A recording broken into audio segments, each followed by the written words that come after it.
మళ్ళీ గ్యాస్ పొయ్యి సిలిండర్ అటక మీద పెట్టి కట్టెల పొయ్యికి వెళ్తున్న మా ఆడబిడ్డల్ని ఆదుకోవాలని కట్టెల పొయ్యి వద్దు 500 రూపాయలకే ఆడబిడ్డలకు సిలిండర్ ఇస్తామని మాట ఇచ్చి ఇవాళ ఆ కార్యక్రమాన్ని కూడా పెద్ద ఎత్తున మనం ప్రారంభించుకున్నాం. ఈనాడు ఏ కుటుంబంలో అయినా ఆడబిడ్డ బాగున్నప్పుడే ఇల్లు బాగుంటుంది. ఇల్లు చూడు ఇల్లాలని చూడు అన్నారు, అవునా?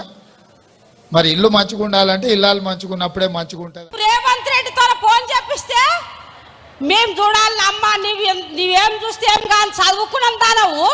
రేవంత్ రెడ్డి ఫోన్ చేసిండమ్మా అంటే నేనేం అనలేను సార్, మీరు నీ వల్ల నా బిడ్డ బతికింది సార్, నడుపుకున్న పిల్ల.